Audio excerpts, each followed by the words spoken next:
Instead of telling you what I think you should be doing or how you could be better, or I thought, well, let me just speak from the heart, speak from my gut, and really not have anything prepared, but just tell you what's worked for me. And maybe some of the stuff that's worked for me might work for you now, currently, presently, as you guys have your goals and ambitions, but then further on down the line, as you guys continue to live your life. This idea and this notion that you could be anything you want, you can accomplish anything you want, right? We hear that. You've heard that from the time you were little boys. You hear that now. You're already incredibly accomplished. You guys know that.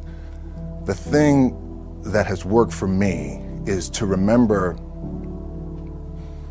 the hard times. So, and I'm sure you guys all have your processes. And again, I'm going to tell you what's worked for me.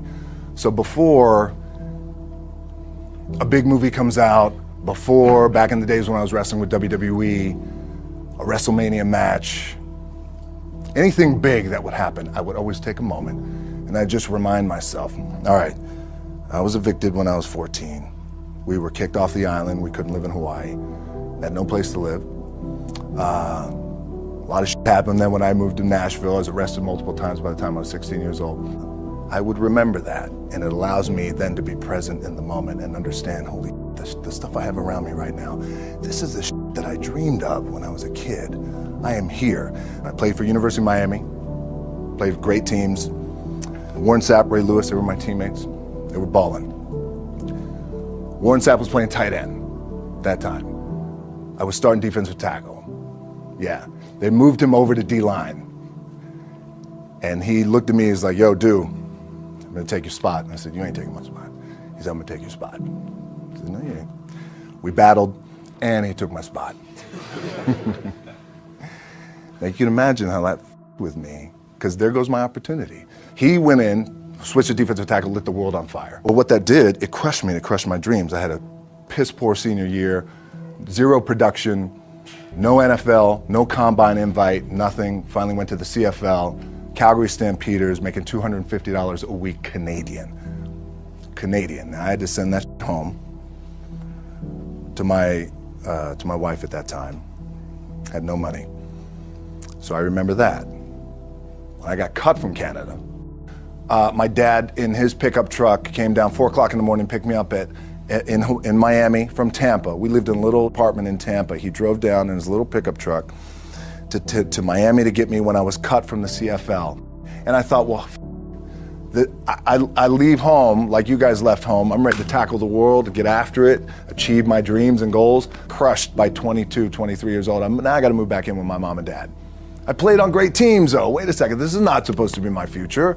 I'm supposed to be in the NFL right now. I'm supposed to be making a lot of coin and buying my parents, buying me, taking care of my wife, but it never happened. So I pulled out my wallet, I thought, well, let me see how much money I have. I opened it up, I had a 5, a 1, and change. Well, at least I rounded up to $7. But I thought, God, ain't this a bitch? I got $7 in my pocket. Where the do I go now? What do I do? I can't go back to CFL. The point comes where you hear that voice, the big run's over. Like, you're done, right? So I heard that voice. So as Coach was saying, man, I hold on to that. I'm telling you, I keep my back is up against this mother. We laugh, we joke, we have a good time, but my back is still up against this mother. I do not forget it. What this also helps me do, and again, it works for me, is at some point, you gotta be tired of not being number one. You have to be, and you gotta play angry, and I play angry. Now, I'm cool and calm with my approach, and when I step out on my field, which is a set, or, you know, like, there's some, and you're always gonna have haters, and haters are like, well, God damn, man, how many movies are you gonna make, or how much shit are you gonna do? Like, you do a lot of shit. I say, yes, it's my ambition. Of course, why not? I could do it. Yeah, I love what I do. And not only that, but in what world do we not work every day? My back is up against this thing, you know, and I started to play angry, by the way, and I still play angry. My last match, Brock Lesnar, transitioned, and I realized if I had to be great at something, I wanted to be great in this world of Hollywood and movie making and producing and entertainment, I had to commit, and like you guys have to commit. Obviously, you commit to something, commit to the goal.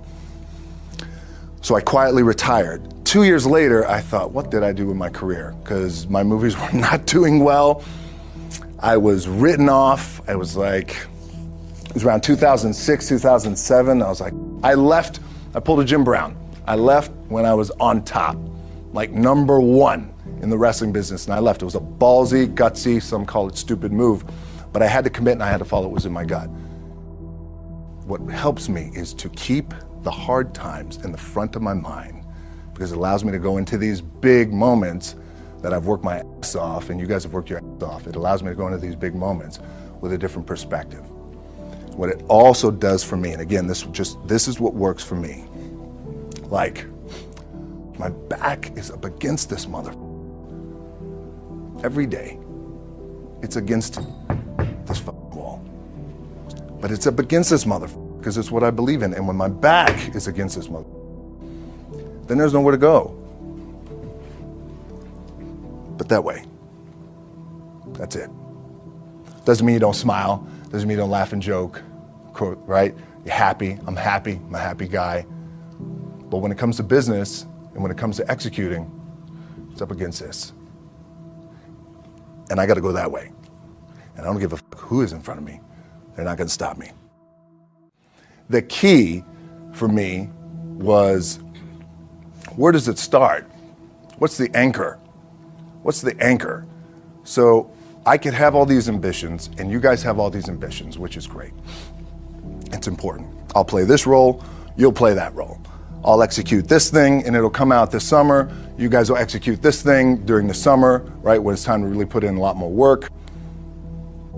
But the key with me is just always finding what the anchor is. And the anchor is getting up at 4 o'clock in the morning every day before anybody else, and grounding my thought process is in the no one will outwork me. No one. I love and I respect you guys. Motherfucker won't outwork me. All starts with this.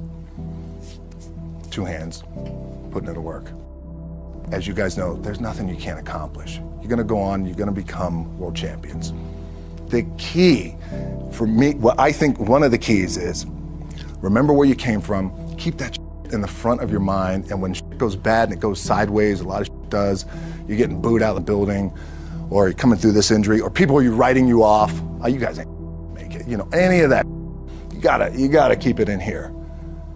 And it really has to, it should drive you, it should. It works for me, it should drive you. You got all the talent in the world, it's all here. Really the 2 things I wanna say are, you gotta be the hardest workers in the room, and don't f the opportunity up.